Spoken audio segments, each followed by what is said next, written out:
thanks again for doing this. My pleasure. This is great. Thanks for the opportunity.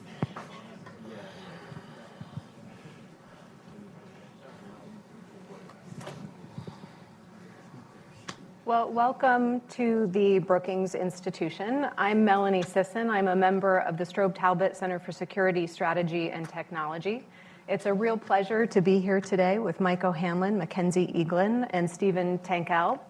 I presume that you're all here because you know full well who these individuals are, so there's no reason for me to go into their extensive and impressive biographies. Although if you did happen to come into the Falk Auditorium today on accident, let me reassure you that your day's off to an excellent start, and I can direct you to the full details that are available online. Our purpose here today is to think about what kind of military it is that the United States needs and what that military needs to do in order to defend the nation and its ability to exist and to act as an independent and sovereign state. Mike, about one short month ago, you published a paper that takes up precisely these questions. And before we move into discussion of the many events and policies that have occurred in the meantime, would you please get us started by sharing the foundational elements of the paper? Thanks, Melanie, and thanks everybody for being here, as well as my co-panelists and good friends on this important topic. What I tried to argue in the policy brief that I wrote was that the United States needs to improve capabilities across 4 or 5 areas of defense spending and the force structure, not in any grandiose way, but in specific ways that I think are necessary based on where we are at this moment in time. And just to tick them off, I won't go into detail on each one. I'm sure we'll get to most of these in the course of discussion. But I think that we need to worry about the possibility of simultaneous conflicts, because we now have 4 potential adversaries that actively collaborate with each other. And that's different from 10 years ago. You might have said 10 years ago, when Jim Mattis first put out sort of the modern era version of national defense strategy for the United States and shifted us to great power competition, you might have said that Mattis was in some sense being imprudent to assume just one war at a time. But Mattis's clear goal, and I think it was the right one, was to focus on the quality of the force, and he tended to emphasize lethality. Secretary Austin kept much of the same logic and added to lethality the idea of redundancy, resilience, survivability of command and control and other systems.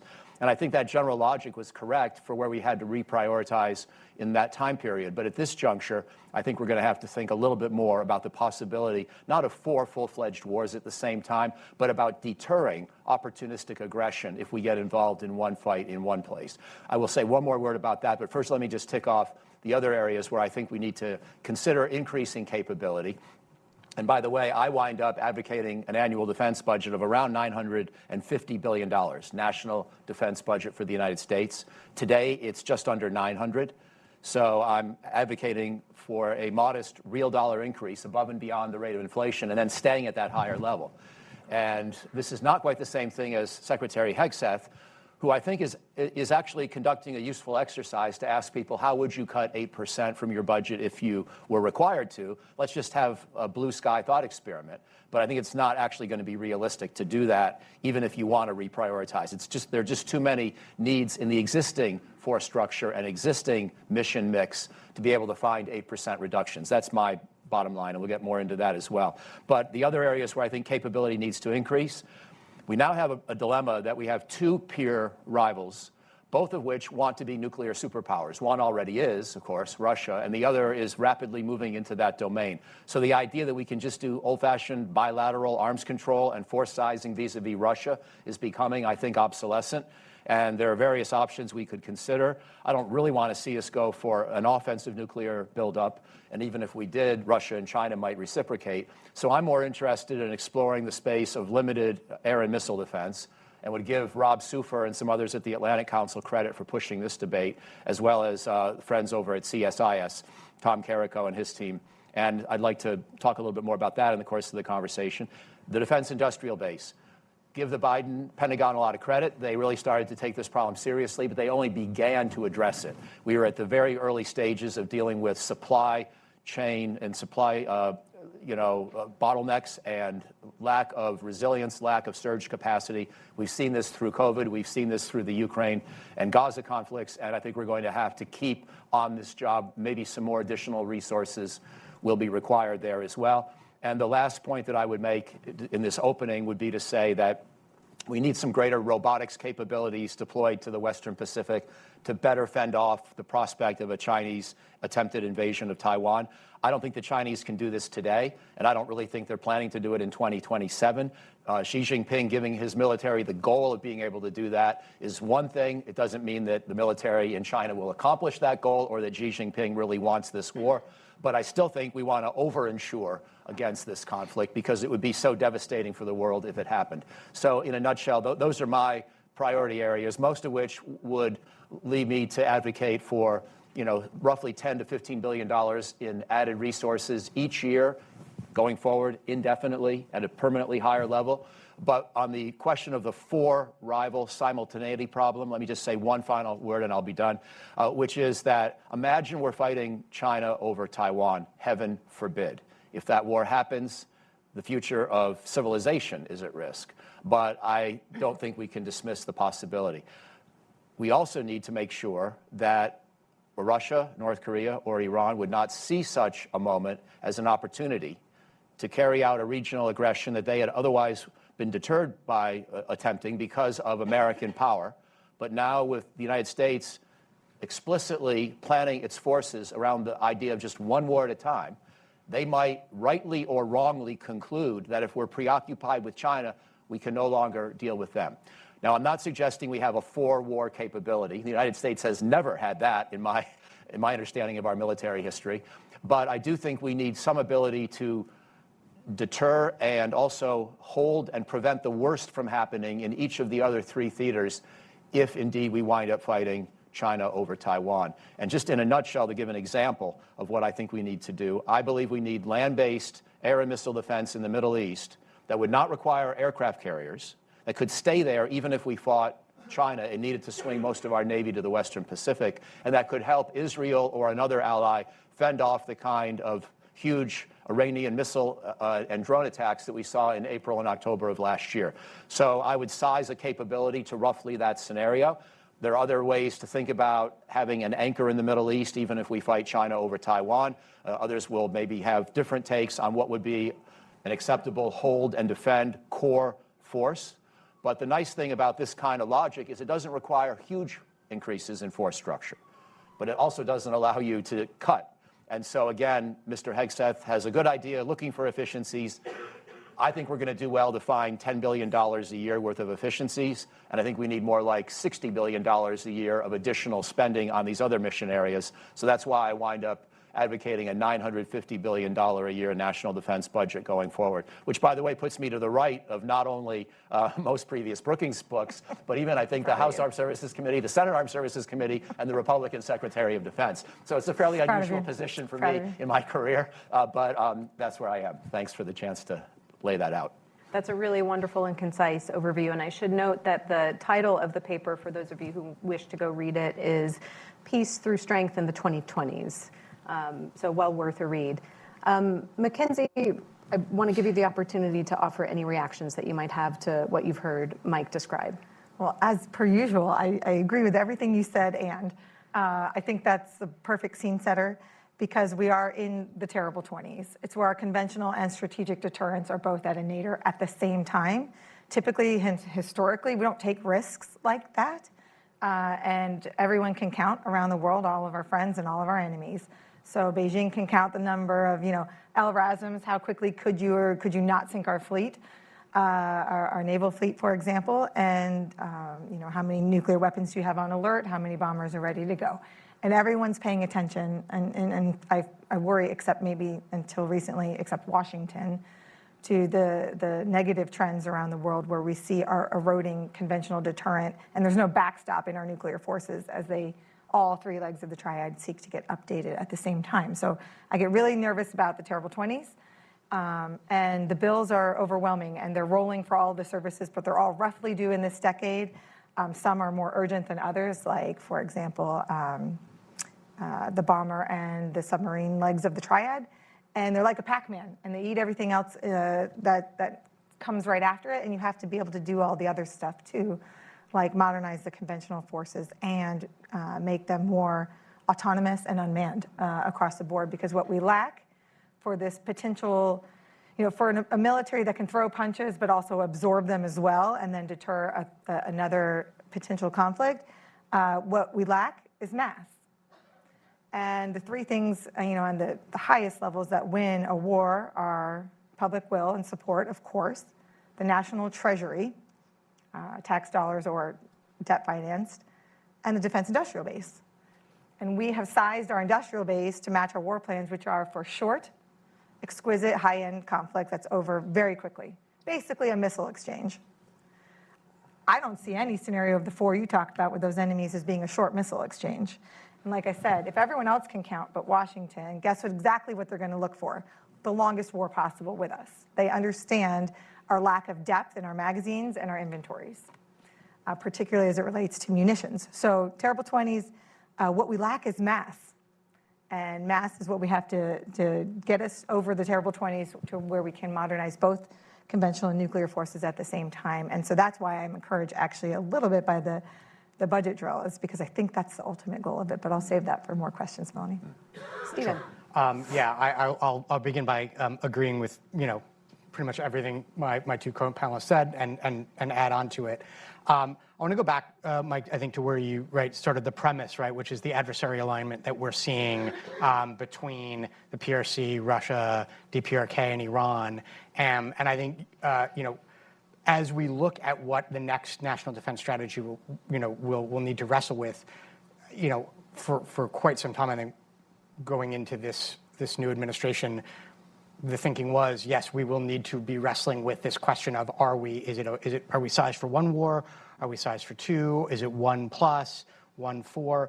I think as we tease out some of those relationships, one thing that is important to note is that right now we're still looking at a series of dyads, which is to say most of the cooperation is between the PRC and Russia and the PRC and the DPRK, Russia and the DPRK. We're not sort of seeing trilateral or quadrilateral cooperation yet. So I think that does sort of lend itself to the idea that there might be some assistance coming to the PRC from these different actors, but more to your point, what we would likely see would be some sort of opportunism from them. And so I think the construct you laid out is a really good jumping off point for how to size against that. Both of you talked about the defense industrial base, and I would add on there that for quite some time, I think, the deterrence question during the Cold War was not whether or not we had the capability. It was whether or not we would use the capability when we were talking about crossing the nuclear threshold. Now, as Mackenzie noted, folks can count. The question is whether we have the capability. Even if there was no ambiguity about whether or not we would intervene in a Taiwan scenario, there is plenty of ambiguity, I think, for ourselves as well, about whether we could intervene and for what length of time and duration and what things would look like in a protracted conflict. And I think that protraction is going to look several different ways. One, it's going to be time. The other is, I think we have to be thinking about, and this goes back to your point about the 1+4, the potential not just for vertical escalation, but also for horizontal escalation.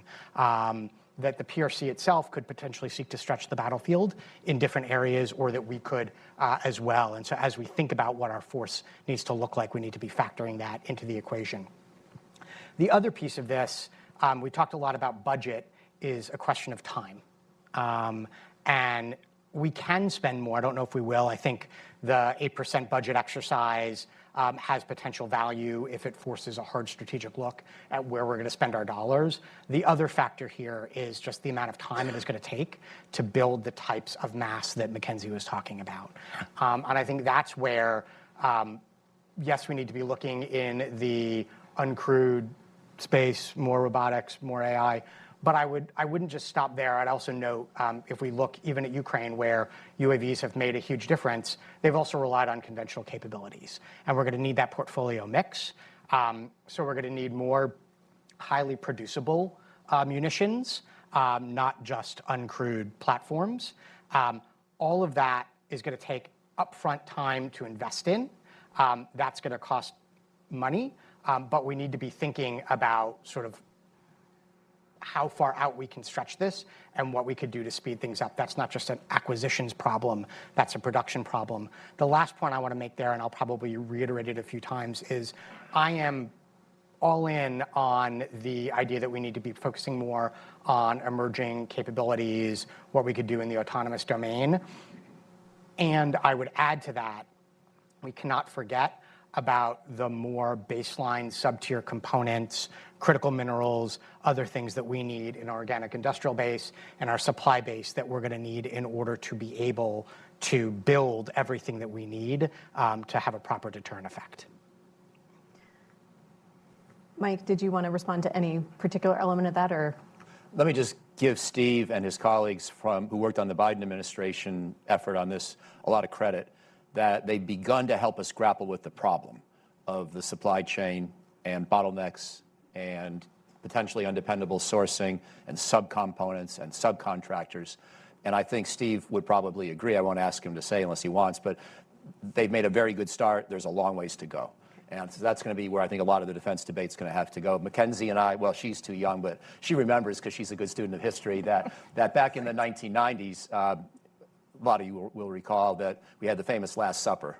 And I guess at this time of year, it's appropriate to talk in such terms. And basically, the Department of Defense, and one of my great heroes, Bill Perry, said to defense industry, you know, look to your left and your right. One of you is not going to be here next year. You figure out how to downsize and economize, because the goal was efficiency. We all took the deficit seriously back then. Mackenzie hates it when I talk too much about the deficit in defense events, but still, in the 1990s we did, and we did take it seriously. And the goal was to take a procurement holiday and save money in the defense budget so we would reduce the federal deficit. It may or may not have been the right goal then. It is badly obsolete now, because efficiency for efficiency's sake can no longer be your only goal when you need redundancy and you need a cushion in order to cope with the unpredictability and the multiple dependencies that we've now built into our economy and our industry. Yeah. I would just, two-finger Mike said, you didn't want to put me on the spot to say that we made a good start, but there's a long way to go.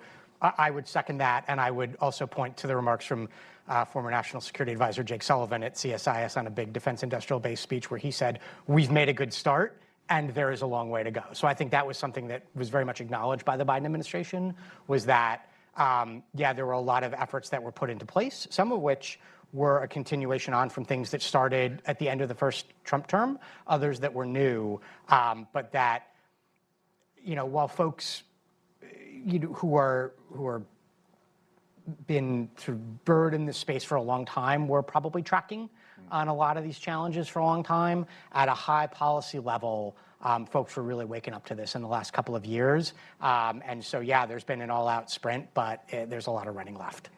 Well, let's press on. Each of you in your responses or descriptions based on what Mike had described in his paper mentioned history, precedent, continuity. All of that requires some consistency of worldview, the idea that across administrations they've shared a conception of national security and what threats to U.S. interests actually are and look like. From what we can see so far, how would you describe the Trump administration's worldview when it comes to national security? I don't have to start, do I? I've been talking a lot. Fair enough. I'll ask Mackenzie to start. I think there is a continuum of thought on the foreign policy spectrum, and it ranges from, and each of these could have their own interpretations, and when I say the word, you'll think of something different than I'll think it is, but of course it all matters what's in the mind of a few people. Nationalist, populist, realist, traditionalist, conservative internationalist, isolationist. And that wasn't even actually in the order of the spectrum. And on any given day and on any given issue, I think that any one of those factions could compete for to be chosen as the worldview of whatever the problem set is, and it depends on what the problem set is. So it's not always consistently one view or the other. So far, 8 weeks, I know, it feels like 8 years, I got it. Dog years, I feel like we live in dog days now. So it's shaking out in real time, but here's what I do see, Melanie, is a departure from the first term in some cases. There will be differentiation in foreign and defense policy. I think that we know. We just don't know how dramatic it is. because the first defense strategy that you talked about, it coined the term great power competition, said China and Russia are the competitors, full stop. I think this one will be China first, and there are no equals in terms of challenges, and it's about prioritization and realism. And but I also think, like I said, it shifts depending on the issue, but there is the potential where it becomes a world with spheres of influence. Mm-hmm. There is the potential for that. I don't know. The enemy always gets a vote, and you can get mugged by reality as well. So I don't know if that will ultimately be what happens. Stephen. Yeah, I mean, I will second the notion that we are in the early days, and I think we're trying to separate signal from noise. And to Mackenzie's point, I think there's a number. You spoke about Mackenzie about a continuum. I think there's also different poles within the administration that are going to have different views, and you can have, I think, similar actions with very, very different motivations. So you could look at the primacy of the Indo-Pacific, and which is probably more in a traditionalist camp, right? Yep. And you can say, well, there's continuity there, and then you could look at how this administration has engaged with European allies, which is much more revolutionary, and you could view that through the lens of Indo-Pacific first, and some, I would not say that it is smart realpolitik, but you could still sort of say that it is motivated by a perception of realpolitik. Again, not what I would say smart realpolitik. Or you could say that this is driven more by an animosity towards NATO and towards the European Union.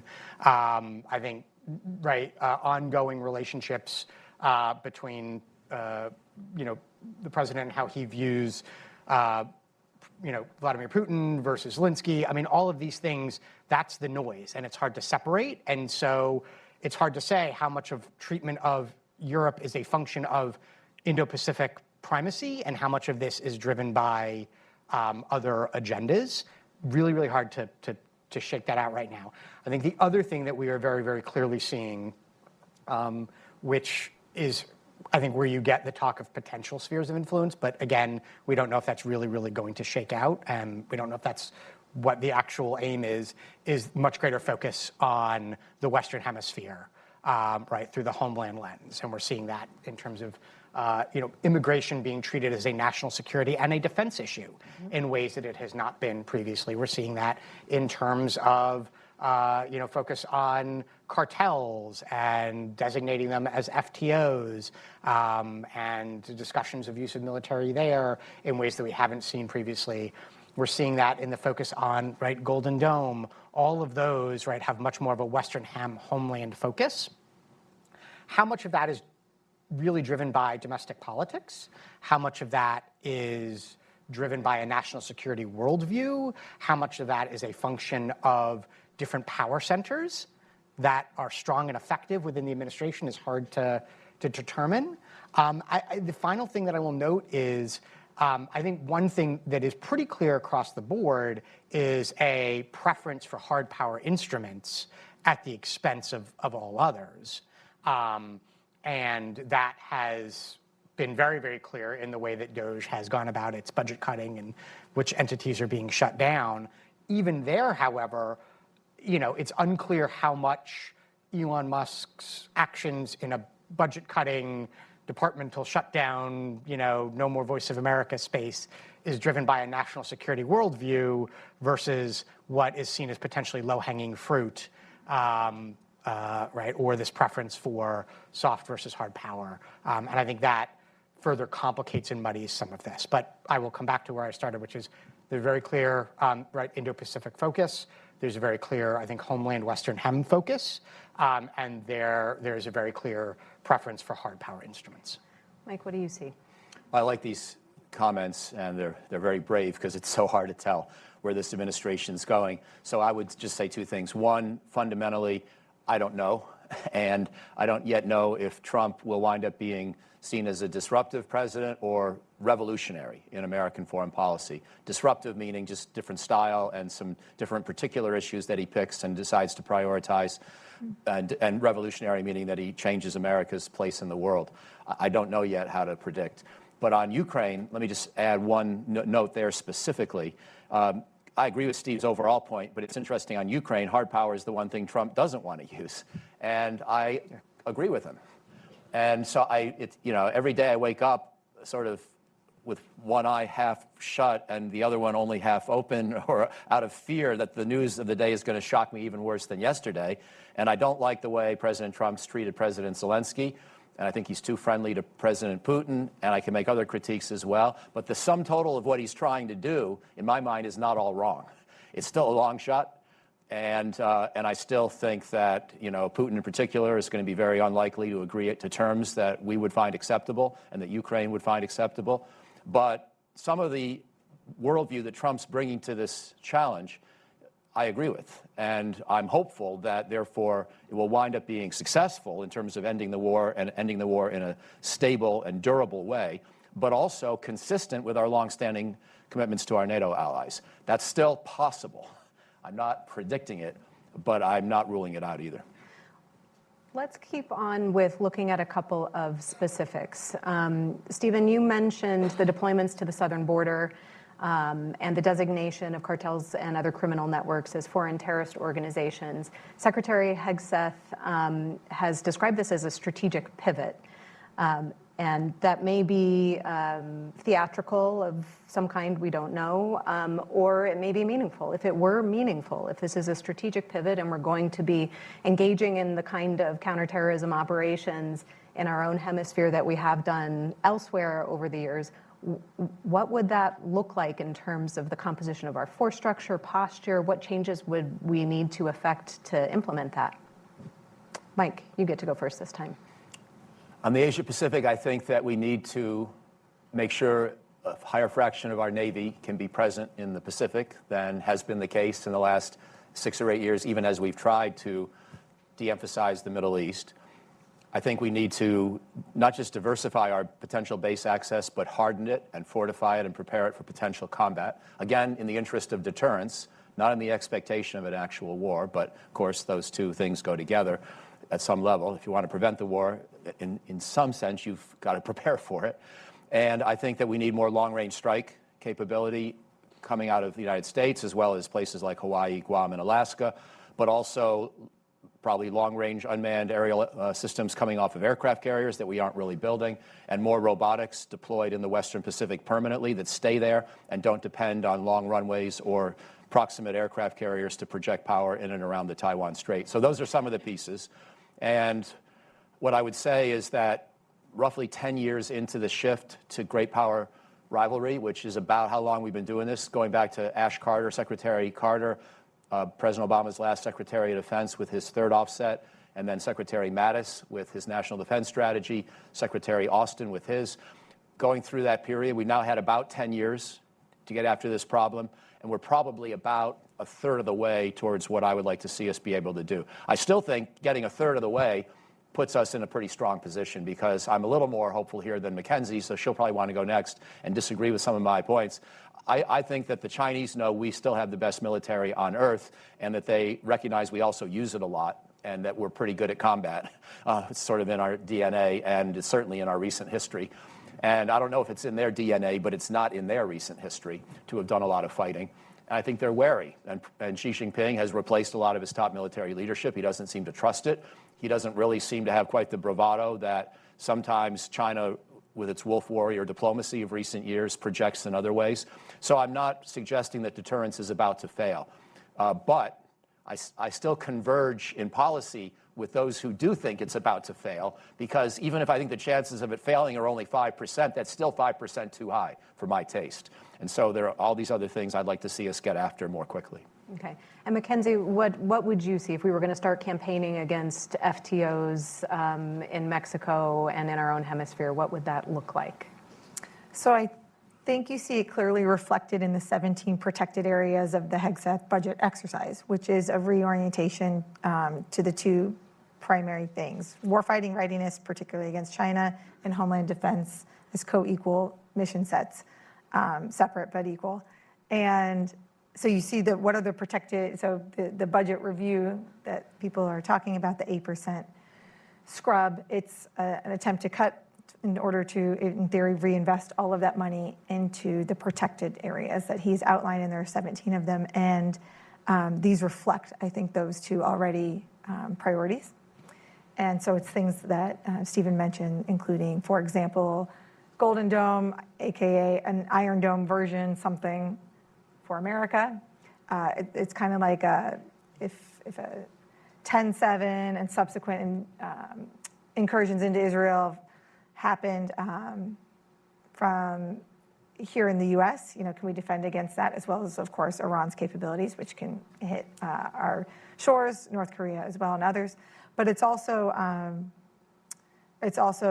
space-based, and remember the Chinese spy balloon. Can we deal with that better now? It's been 4 years or 3, however long it's been years.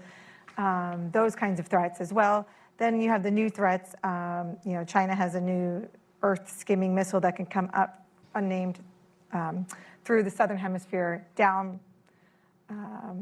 over the south, and then through Mexico. And we have no way to track, detect, or prevent that. So there are brand new shiny threats. And then there is what you were talking about, organized crime, which includes but is not limited to cartels, stopping the flow of fentanyl. I'm struck by how strongly this administration, this president feels emotionally and viscerally about fentanyl, which really peaked in the first year of his first term. And this is a huge priority for him. And so, you see, for example, a ship assigned to NORTHCOM this week, which really I don't think has happened forever. I mean, there's been a couple of counter-drug missions under the first Trump administration where there was a couple flotillas here and there.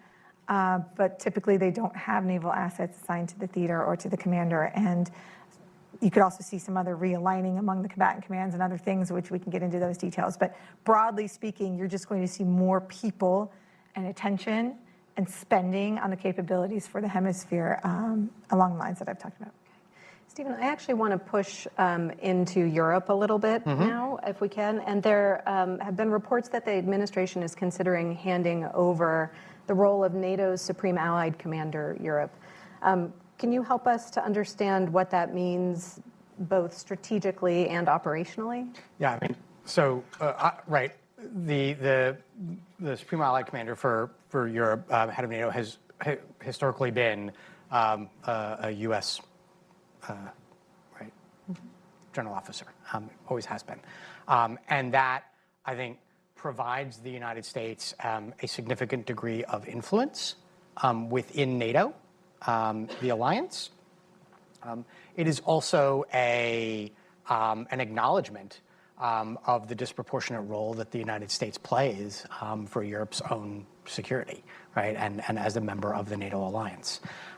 So I think there's a couple of different ways to view the decision to potentially hand this over, and I think this goes back to the, some of the points that I was hinting at earlier with Europe, is that right, this could be a function of the president's stated antipathy towards NATO as an alliance, which he has referred to not as an alliance but as a protection racket, which is something I would vigorously disagree with.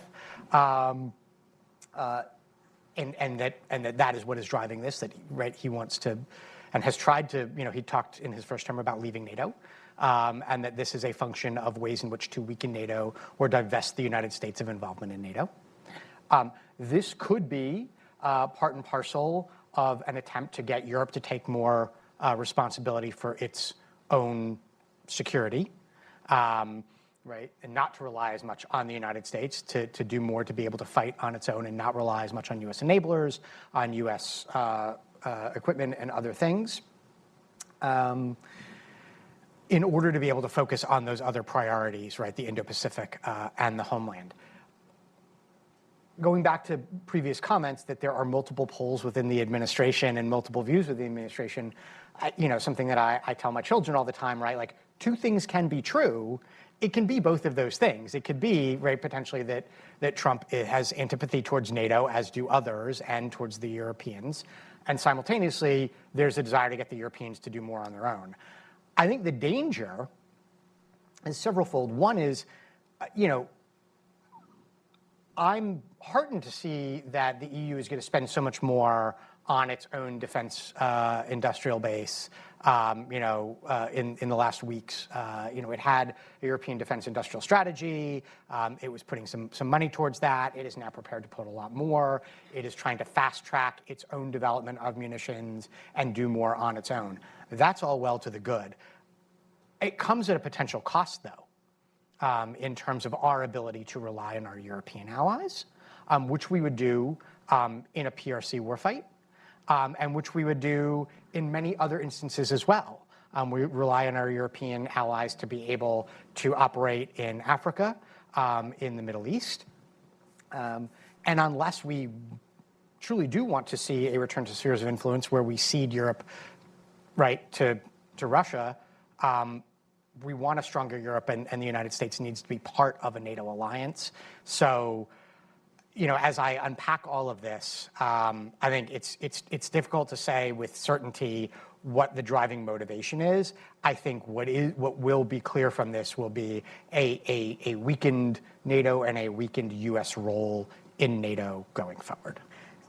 Can I comment on that briefly? I'm going to have you comment on it, but I want to throw an additional question. So please respond there. But I also want to point out that for all of the reasons that Stephen has mentioned, Europe is decidedly unsettled these days, enough that they're talking about potential nuclear options. And so if you could add on to your own remarks some conversation about what you see in the nuclear space and whether or not European proliferation is or is not in U.S. short-term and long-term interests. Yeah, thank you. And thanks for the great comments, Steve, as well. I think it's a very bad idea to give up the Supreme Allied Commander position to Europe for the following reasons. First of all, let me give a great shout out to General Chris Cavoli, the current SACEUR, an outstanding American officer. We've typically had outstanding officers. Once we had an admiral, maybe more than once, but Jim Stavridis would want yeah, he was remembered. That's why I said general officer, not general. Right, flag officer. Flag officer, but not, yep. yes. But generally speaking, Air Force or Army.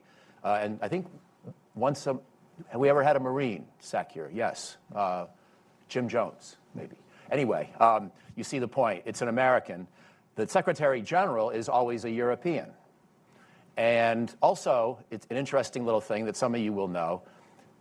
The SACEUR is not considered the top military officer in NATO. There is another position that I think Admiral Bauer of the Netherlands held recently, and may still. That is the military advisor between the North Atlantic Council. That's the political side, the decision-making side of the alliance, and then the operational military forces. So we've already got a pretty nice balance of labor between Europe and the United States in terms of leadership of NATO.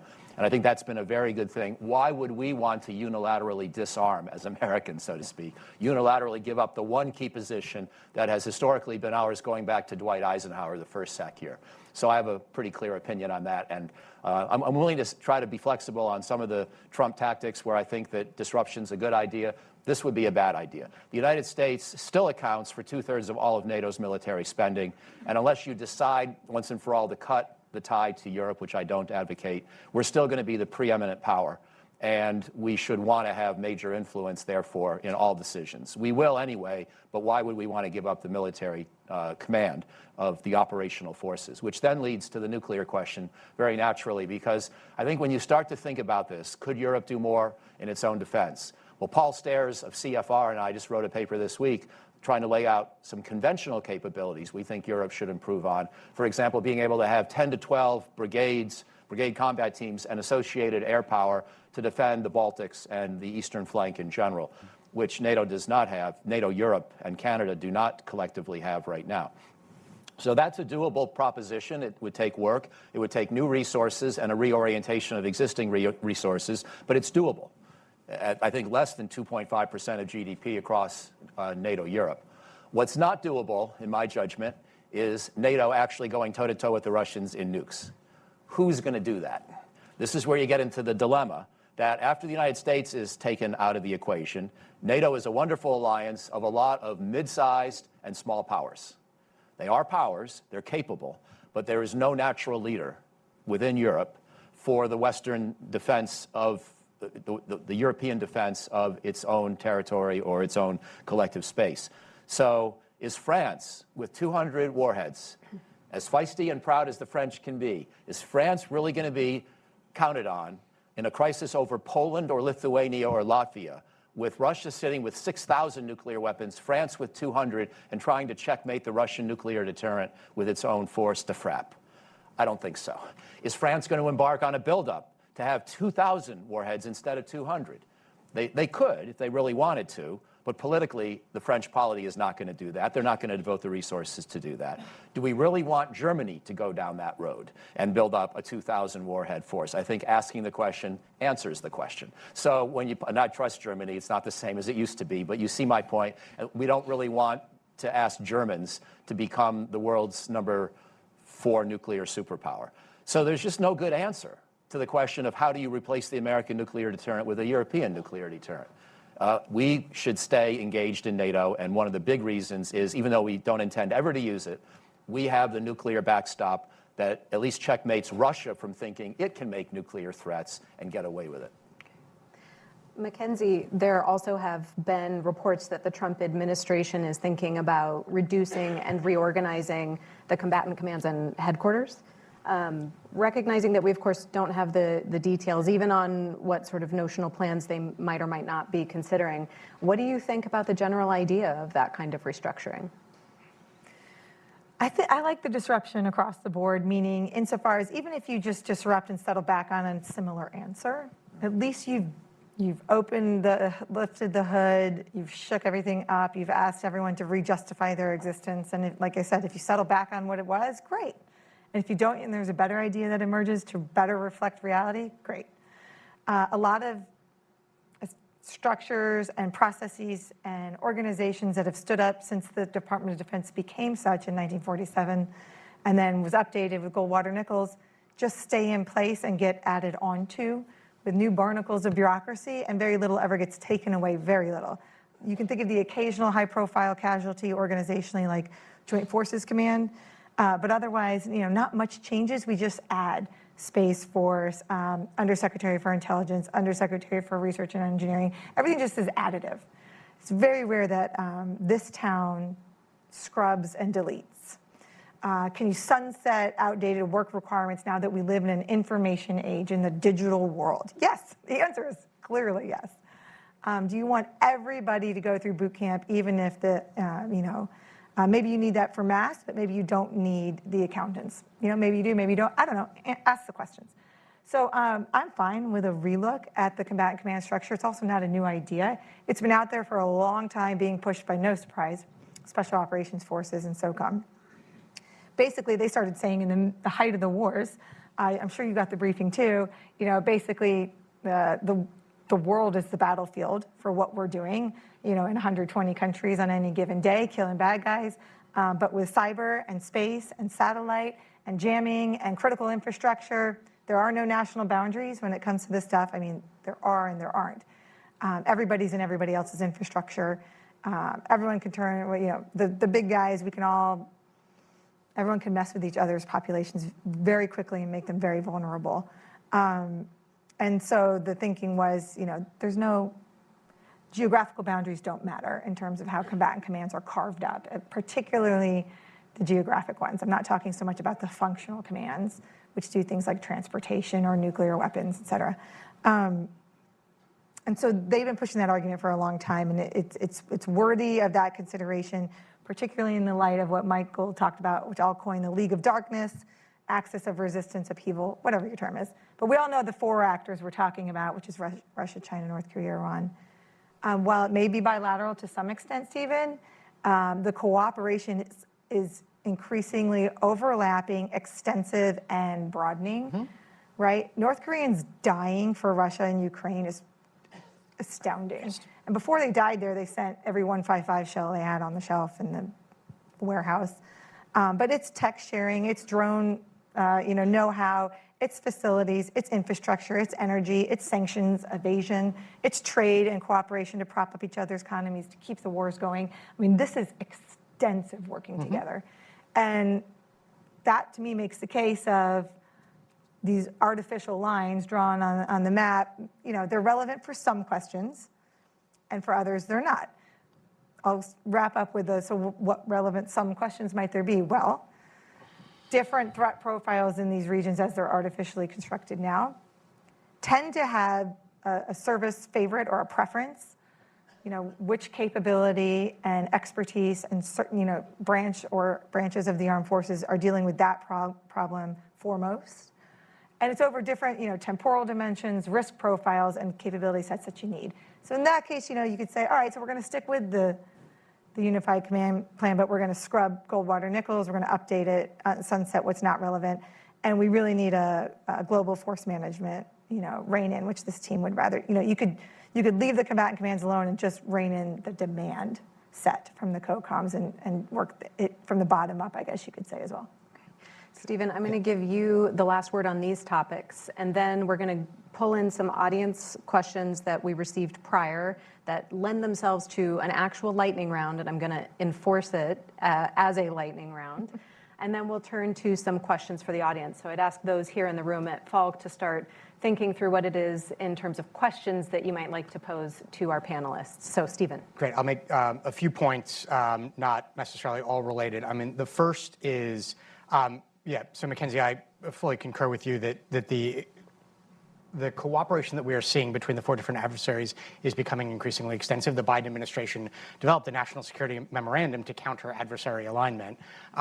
That alignment still is, for the most part, bilateral, but it's all of the different bilateral relationships. The risk is that it becomes more and more trilateral or quadrilateral, but even absent that, it is becoming more and more extensive. I think one of the concerns that I have about the disruption, and I take the point that disruption can be good because we're not a town that normally sort of like ever does the big scale rethink, is that if you disrupt everywhere across the board, rather than in a very intentional manner, we're going to disrupt in these spaces, that one, you run the risk of sort of throwing out good work that has already been done. I don't know if that NSM is among the many that has been rescinded already. I know that others have been rescinded that have had casualties, for example. On Friday, the executive order rescinding a bunch of the Biden era orders resulted in a stoppage of, I think, 65 different projects that were funded under Defense Production Act, for example. It's not going to be the end of the world, but you do get these sort of casualties along the way. And so I think one of the risks, with the disruption is also the way in which it is messaged to your workforce and to your allies and partners about what it is that you're trying to get at. Because in the absence of that, I think it makes everybody very, very nervous and very, very, very skittish in ways that are counterproductive. I mean, that's the first part I would note. The second is back to your earlier question about what's happening at the southern border. We've talked about Golden Dome. Mike was talking about our posture realignments in the Indo-Pacific. I think one of the concerns I have broadly is that whereas I agree with the need to focus very squarely on lethality, resilience, and readiness, my concern is that some of these steps are going to eat readiness. We're going to send military to the southern border, but unclear exactly what it is we necessarily need them to do there, given we've already seen the numbers of illegal immigrant crossings have dropped dramatically. I think we could see other activities in the Western Ham that potentially eat readiness as well. Depending on what Golden Dome looks like, if this is like a counter UAS and putting air defense around key sectors in the United States, Mike talks about that in his paper, THAAD, Aegis, that sounds feasible and manageable. If this is essentially all hands on deck and we got to throw tons and tons of resources and manpower and brainpower at trying to replicate what Israel has, which we cannot do for geographic purposes because of the types of munitions that would be incoming. And let's also not forget that Israel Iron Dome worked on specific occasions. If it were facing ongoing barrages, it might look different. That's going to eat readiness. This goes to my final point, which is we didn't talk a ton about the defense industrial base. We talk about readiness. We talk about service members. We talk about whether what we have in inventory is fit for purpose, but we also talk about our ability to produce what we need and to scale up quickly and to sustain what we are producing. And I think there are a number of risks there. I think one is the risk that we are, and by the way, this is a bipartisan problem going back for years, eating readiness in terms of our inventory on things that we don't necessarily need to be doing. We are not scaling up quickly enough, and we are not finding the creative ways that we need to sustain production over time. And we have not talked a lot about workforce today. We have to be thinking more about how we are going to be building a workforce that we can sustain going forward, that is well-trained, that is not going to be let go the day after the contract expires, how we're going to build up infrastructure that is maintained, that isn't going to be turned off after the contract expires. To me, those are going to be key elements of deterrence that we need to be thinking and focusing more about as we are doing this disruption. Great.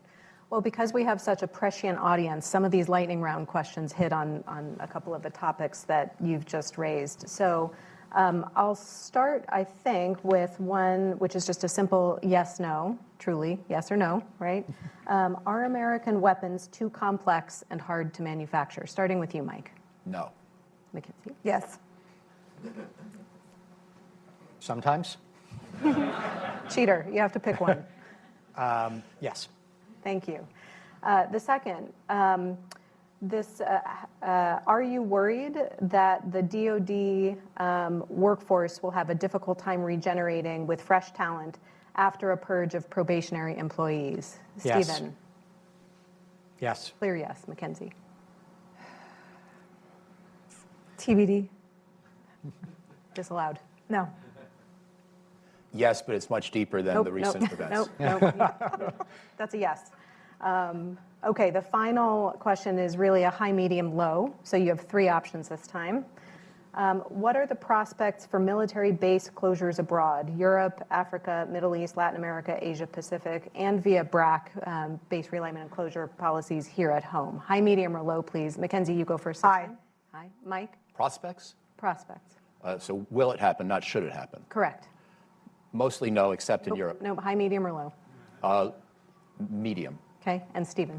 Medium. Medium. Okay, thank you all. We'll turn now to our audience questions. We will have many. In fairness, by forcing our panelists to be concise and adhere to rules, I'm going to ask the same of you in the audience. When you have the microphone, please introduce yourself, where you're from, and you'll have 45 seconds to formulate a question. Okay? As you just saw, she's tough. If you don't meet the time requirements, I will be interrupting you as well, not out of an intention to be rude, but just to keep good order. So hands up, please. Let's see what we've got in our microphones already. Okay, we've got a person over here in a blue necktie wearing glasses, please.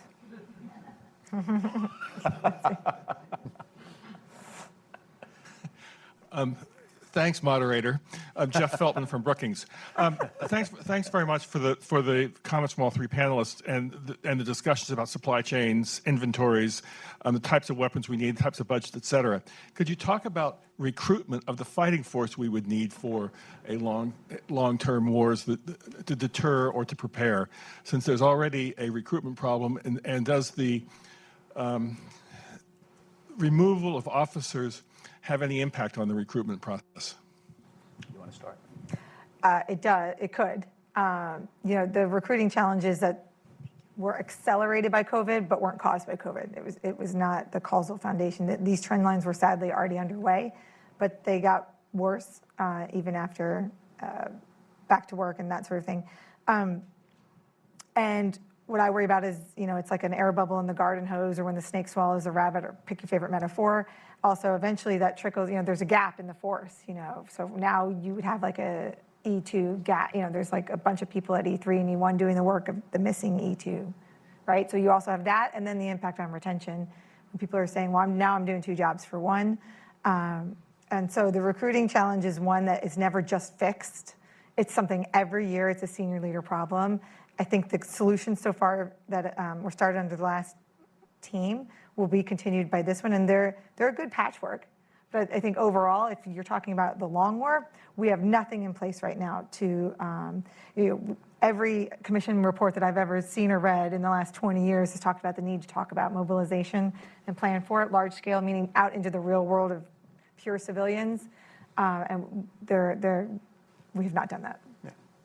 Yeah, so I'll note a couple areas that I think are ripe for disruption. And when I say this as a Navy reservist, is I think the reserve force is probably ripe for some rethink about how reservists are trained and prepared, especially for some sort of a protracted fight. I'm a Navy reservist who's been in for a number of years. I've never served on active duty orders on a ship, right? And so, there's questions about sort of how well we are training and preparing our reserve forces, which are really supposed to be that bridging function, right? They're not, right? They are supposed to give us time and space if we need it in the event of a protracted conflict to be able to mobilize. And so I think we need to think about that. And I think that is one area ripe for disruption. The other one that I want to mention is, and there was some nascent discussion around this, that I and others were having in the previous administration, and I think it needs to go further, is this question about what is going to happen with National Guard, which is, I think, on average, you probably have a higher proportion of first responders in the Guard. If you mobilize the Guard in a warfight, what does that mean here at home as well in terms of first responder?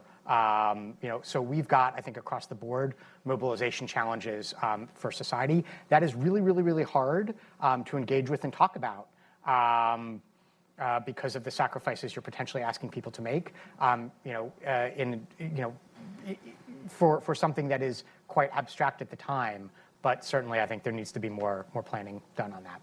Hands, please. Okay, we've got a person here in a green shirt with a pen in the button spot. He's rewarded for dressing informally. Makes him distinctive. Hi, I'm Dan Gagliano. I'm from Connecticut. I'm curious, since we're going with defense spending being a theme of today, where you put the national deficit in planning for resourcing and strategy development for the DoD. Is it becoming an existential threat that may limit what can really be done? I'll start by saying the problem of the national deficit and debt is so big and so serious that you can't put it on any one part of the government to solve. And you know the math, I'm sure. We're in the ballpark of more than $7 trillion in annual spending, $5 trillion in annual revenue. And the defense budget's less than $1 trillion.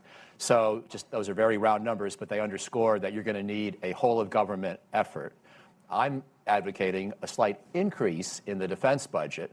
And so that would not be in the spirit of belt tightening across the board, because I don't think we're at a moment in history where DoD could be expected to contribute. But I am still informed by the debate in the sense that I'm trying to limit my proposals to the cheapest possible. In fact, the other nickname I sometimes have used for my recent papers or my ideas is cheap hawk, which is an idea that a phrase Newt Gingrich coined in the 1990s. And I still think it helps describe the worldview of some of us. Back then, we had a much less serious deficit problem, but we took it much more seriously. And I'd like to see us get back on track. But fundamentally, revenues and entitlements are going to be the more important contributors to solving this problem than any discretionary account, whether domestic or defense. Does either of you want to weigh in on this one? Or we can get the next one. Yes, it's a universal sacrifice, right? If veterans got to take the hit, grandma takes the hit. It's just simple math, unfortunately, to get at the whole total spending pie. And it's also, of course, reining in what government does to its core functions. The reason I will defend your defense spending fence is because using violence in the name of the state is uniquely the feds. We don't want the state and locals doing that. We don't need armed militias, people taking up the guns we all have and deciding for themselves what to do with them, right? That is a unique government function. Does government have to do all the other things it does? No. I'll just conclude by saying, but this president is very comfortable with debt financing. It's a real estate way of life. I have a husband who does commercial real estate. So I think he may ultimately think about it differently, but at the same time, he's letting DOGE forge ahead, which is to ultimately, I think, reduce some of that spending. More questions, please. We have a person here in a blue blazer and a blue and white checkered shirt with glasses.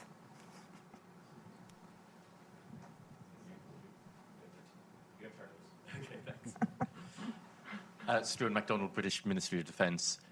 Thinking about complementing the US force, where should European allies focus in force structure and posture, especially UK and France as two of the bigger allies? Thank you. And we don't have our colleague Fiona Hill up here because she's on your commission to address those very questions. It seems to me that Britain has obviously a long history of expeditionary warfare, and it's still got that capability in its DNA, but not so much in its military. And at the moment, my understanding of British power projection capability is roughly 1 brigade of sustainable force that could be transported to a different region or continent and engage in combat over a period of weeks or months. By contrast, we can sort of do, I mean, not as well as we should and with a lot of gaps, but we can sort of do 30 plus brigades, but we're only 6 times bigger. And we have 30 times more deployable force. So with Britain and France as the best European countries for projecting force, they've got to up their game to at least 3 brigades each. And I just don't see why that should be undoable. Frankly, I don't quite understand the British defense budget because the numbers look okay for being able to support that kind of capability, but the capability's not there. And so I'll conclude by saying one thing that Paul Stairs and I tried to argue and articulate in our paper this week at the CFR, or the foreignaffairs.com website, is this whole debate about what percent of GDP Europe should be devoting to its military collectively is somewhat helpful, but it could be a distraction from the real question, which is how to spend that money better. I do think European budgets need to go up, but an even more fundamental problem is Europe is not getting nearly enough for the 300 plus billion it's already spending per year. And so bottom line, I think Britain and France each got to aspire to be able to project and deploy and sustain at least 3 brigades each indefinitely, starting with the Baltic scenario, but extending beyond that as well. That would be my aspiration for our allies. I would just add a couple of things on. One is I think there's the size question. There's also the capability question and the ability to operate without relying on the United States for enablers. And so focusing on that, as well as just size and capacity. And the other is you didn't ask about sort of what the arsenal looks like, but I will come back to that again. There's a long way to go for UK and European industry to be able to get to where they need to be able to produce sufficient platforms and particularly munitions. And in the near to medium term, there's going to be, whether Europeans and UK want to or not, continued reliance on the United States for foreign military sales. The ideal outcome is over the medium to longer term that we have greater defense industrial integration with one another, and that we are a rising tide lifts all boats, and that we are all producing more together with one another and leveraging one another's comparative advantages. There's a lot that would have to change, including here in the United States, to make that a reality. But as we think about sort of like what a truly not just interoperable but interchangeable alliance should looks like if we still have one, 5 or 10 years from now, that to me is also where we need to be thinking. Okay. More questions, please. We have a person with a blue sweater and like a floral print top.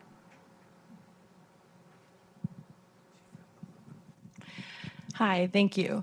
My name is Sarah. I'm an active duty military spouse. We're currently stationed in England, coincidentally on NATO orders. So a lot personally at stake with your high, medium, and low question earlier. I'm grateful that the conversation at the tail end finally started talking about personnel, right? As we talk about future strategy and ramping up hard tools, you need the personnel in order to obviously use them effectively. And there's the joke that you recruit the service member, but you retain the military family. And so I was curious to hear in either your policy brief or other materials you've produced recently, the nature of recommendations that you've formed regarding military family support, quality of life, perhaps even reform, and what constituent engagement you may or may not have done in formulating those recommendations. Well, constituent engagement, please don't give her the microphone yet. I want to hear your opinion after I give mine. But my basic, simple point to start, and Jeff Feltman's question was excellent before too, this is not a place you can cut. We have, generally speaking, good compensation packages for America's men and women in uniform today and their families. You may disagree, but if you look at quadrennial compensation reviews, you compare to cohorts in similar kinds of jobs with experience and education in the private sector, we're doing pretty well by the force, and we should, and we must. And so I would rule out any large reductions in anything.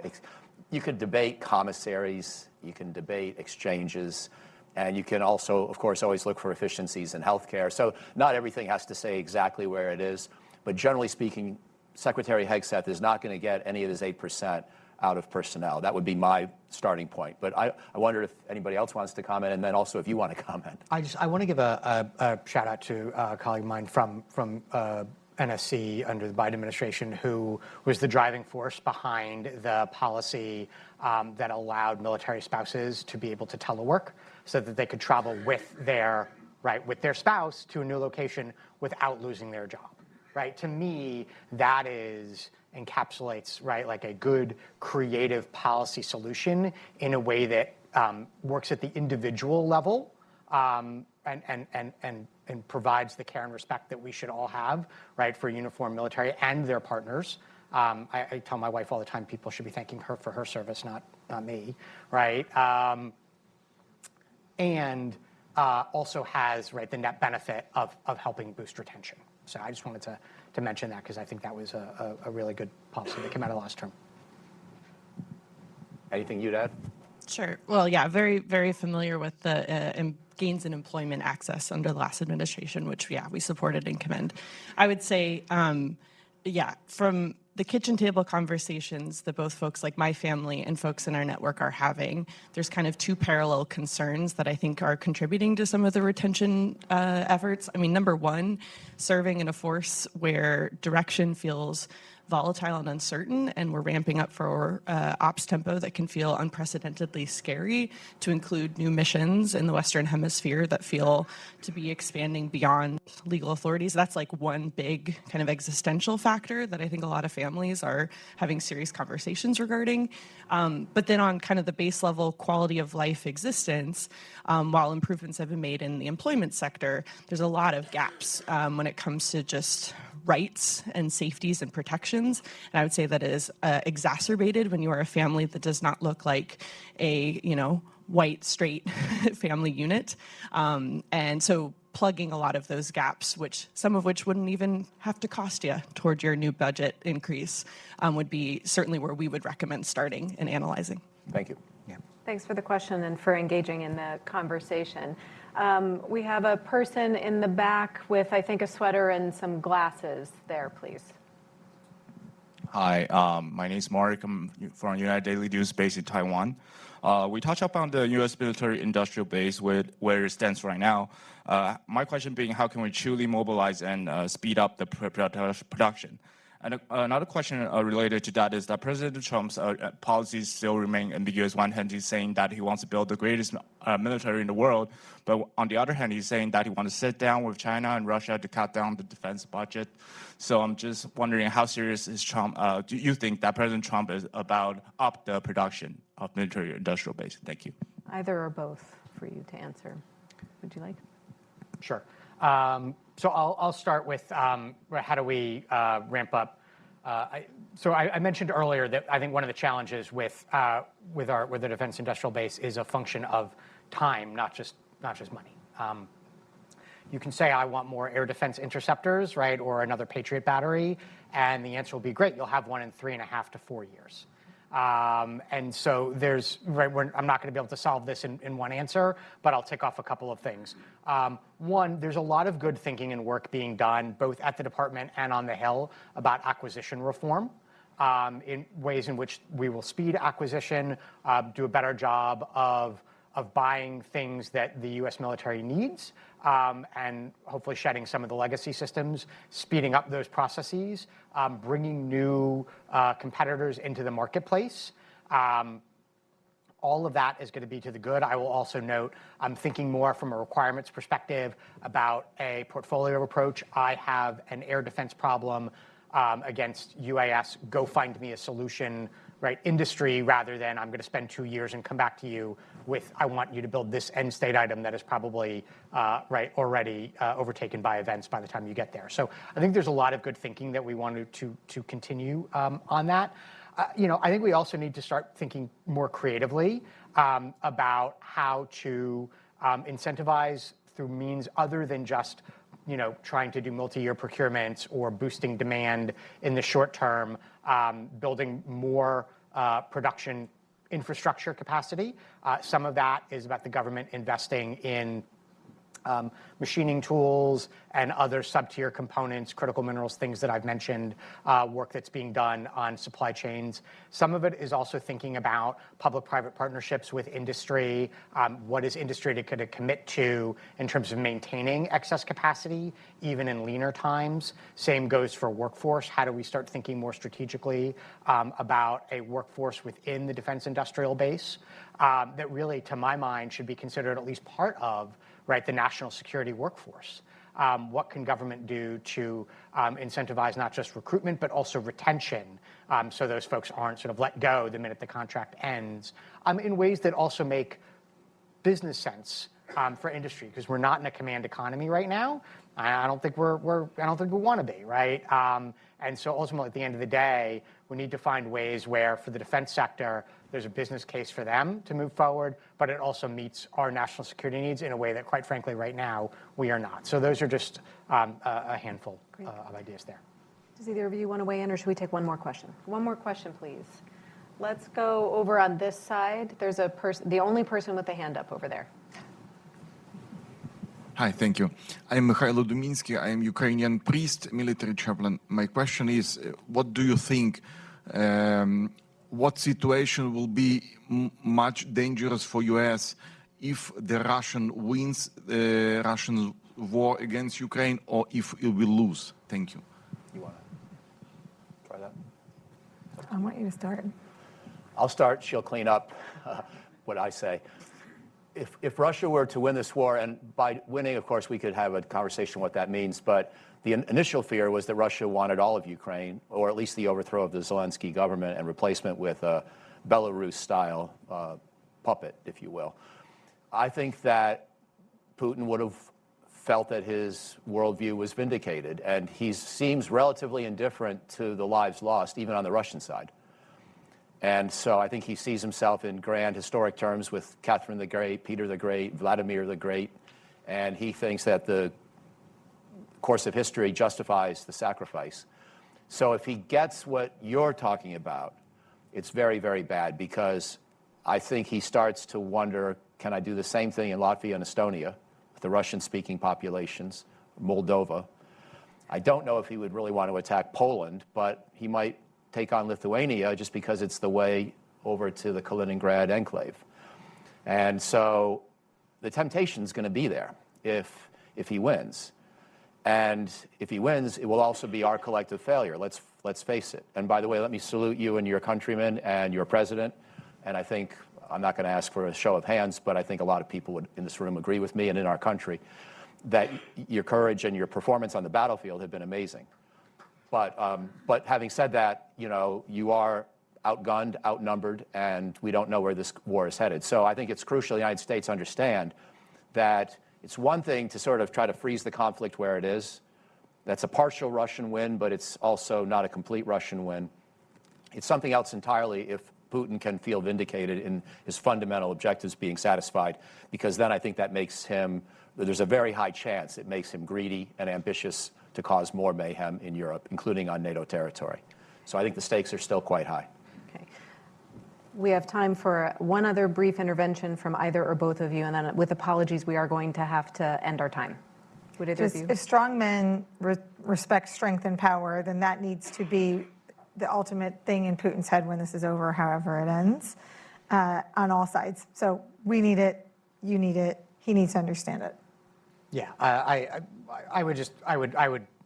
just want to endorse, having worked on this for 3.5 years in one form or another at State DoD and then the National Security Council, you know, the thinking was always try to put Ukraine in the strongest possible position going into 2025, noting that this was going to have to end one way or another at the negotiating table, but to then say, okay, we're going to give Russia everything that they are asking for that they could not get on the battlefield, to me would be an incredible diplomatic disservice and put us at risk going forward for the reasons that Mackenzie and Mike both mentioned.